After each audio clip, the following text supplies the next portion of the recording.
Welcome to Ophelia Hall. Not a hugger.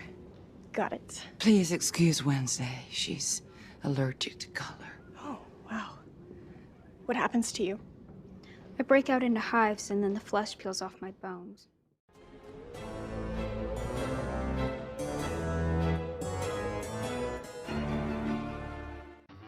Audiences everywhere were first introduced to the Addams Family in the 1960s TV series, but my initial introduction came in the form of the 1990s films The Addams Family and Addams Family Values.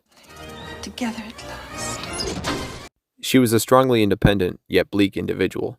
Let's all clean our rooms. Hello, Polly. I'll clean my room in exchange for your immortal soul. So when it was announced there was going to be a Netflix series with Jenna Ortega in the titular role, I was torn. On the one hand, I had just got done watching Scream, so I knew that she had the acting chops to put on a good performance. But on the flip side, I was ill, even going in with a little bit of trepidation. I went in hopeful. And I gotta say, I wasn't disappointed. Christina Ricci's performance is unforgettable, but Jenna Ortega does not live in her shadow. The only person who gets to torture my brother is me.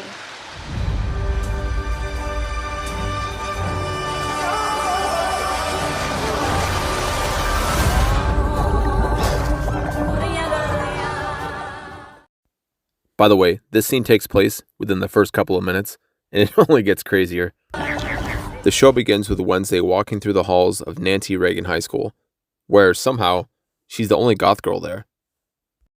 She finds her brother Pugsley tied up in a locker, and as she tries to help him, she has some sort of "That's So Raven" moment. She describes what it's like to get these premonitions. They come on without warning. You feel like electroshock therapy, but without the satisfying afterburn. It's during this vision that she discovers who the bullies are, and it's pretty convenient because those piranhas are probably really hungry.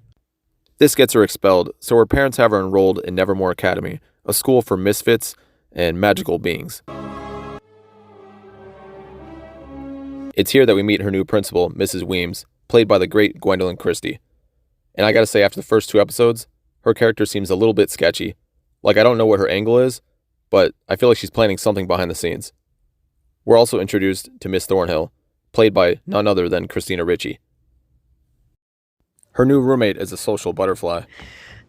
Howdy, roomie. This is Enid Sinclair. Enid gives us the breakdown on the school's cliques. There are many flavors of outcasts here, but the 4 main cliques are fangs, furs, stoners, and scales.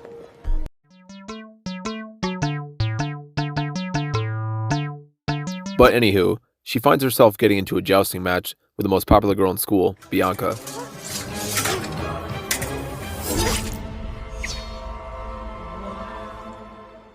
While in the infirmary, she meets Rowan, a social outcast, even among his peers at a school like this.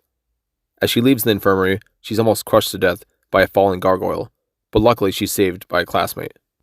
Meanwhile, the local sheriff is investigating a series of attacks on the residents by some unknown creature.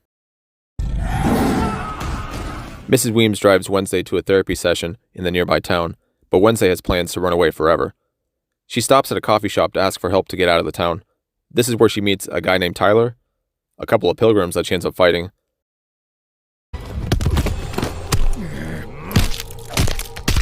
and she also meets the sheriff, who tells her, Adams is your father? That man belongs behind bars for murder. Guessing the apple doesn't fall far from the tree. and Wednesday's parents have Thing dropped off to keep an eye on her, which leads to one of the funniest moments in the entire episode. Is he like your pet? As she attempts to run away from the town with the help of Tyler, she bumps into Rowan, which triggers another vision in which she sees Rowan being killed.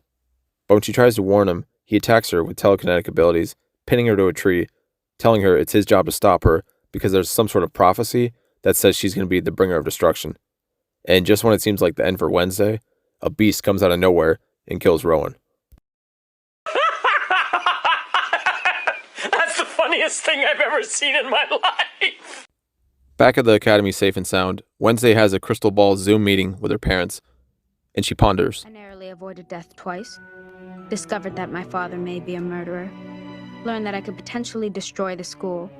and was mysteriously saved by a homicidal monster. Because of all these events, Wednesday decides to stick around the school to unravel this mystery.